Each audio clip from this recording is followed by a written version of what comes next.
So we have antique geopolymers. These antique geopolymers must follow a prerequisite. They must be easy to implement. We must have mineral resources in great quantities. This is a technology that is not concrete. It is not regular gypsum.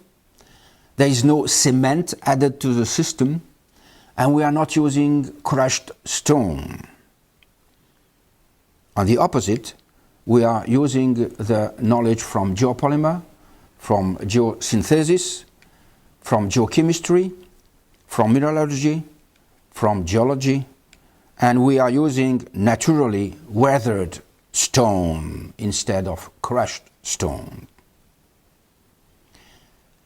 In the case of the Giza material, we have an agglomerated stone that is a mixture of 95 to 97% by weight of limestone that are shells, fossil shells and calcite, to which we add 3 to 5% by weight of a geological glue that is a geopolymer.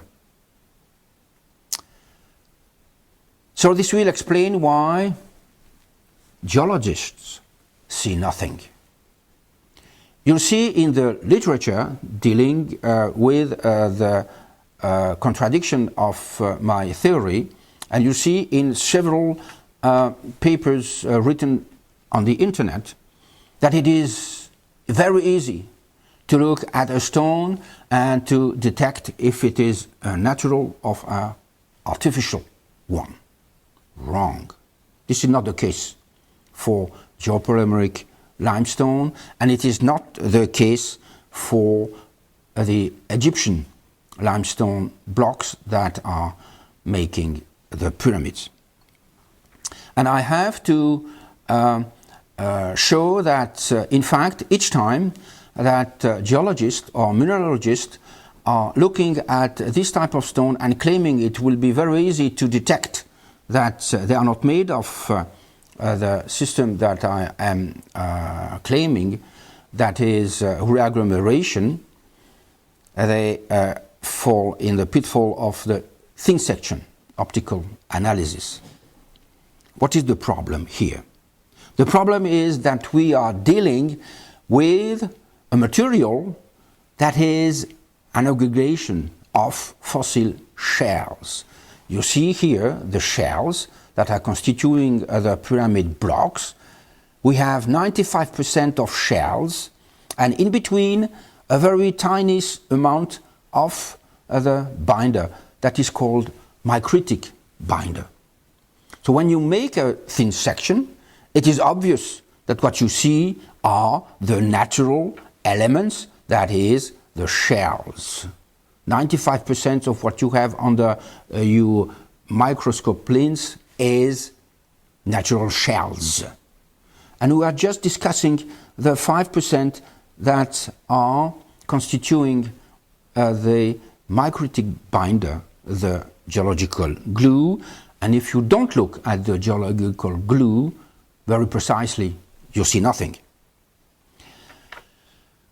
At the beginning, I had to study some stones, some genuine stones, and I discovered on this lower sample here the presence of strange artifacts that I called filaments. And then we have a lot of air bubble. This is a stone that is covered with a synthetic coating. This was in 1982, and then after, for several reasons, essentially after 1990, I stopped doing any research on this material, and it had been only on the year 2001, 2002 that we started again to reconstitute limestone blocks like the ones that we find at the pyramids. And we made several limestone artifacts in the laboratory, and we will see later in great quantities. And we took these reagglomerated limestone made in 2002 to two different geological renowned laboratories in France. The first one was the Bureau de Recherche Géologique. This is the RGM. This is the French Geological Survey. And the second at the Museum of Natural History in Paris at the Geological Department. We gave them two samples of the limestone that we had re-agglomerated in our laboratory at the Geopolymer Institute in Saint-Quentin, France. And we told them, look, we found this type of limestone. They seem to be strange for us. Could you tell us what it is really about these stones? They made a thin section. They wrote a report. And this is what they got. This is the thin section of what we gave them. Obviously, you see the big numelite, then other natural artifacts like the quartz or the echinids, and in between the micritic binder.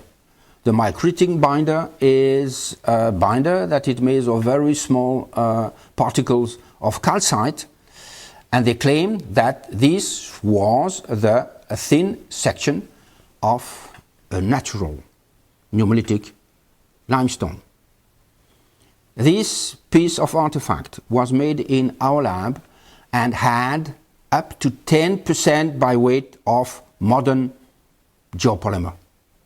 They could not detect it under the optical microscope.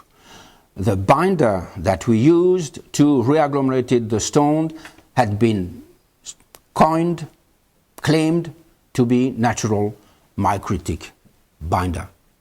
So if I don't say, if I don't tell that the piece of limestone has been made in our laboratory, geologists and mineralogists will claim, will state that it is a natural stone, and this is also the case for the samples that we got from the Egyptian monuments.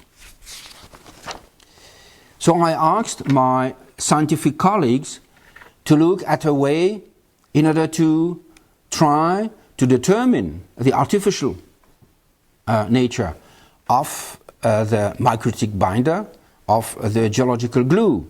And the only way to do it, the practical way to do it, is to use electron microscopy. You'll find additional information in my recent book, They Built the Pyramids, and also in the book Geopolymer Chemistry and Applications.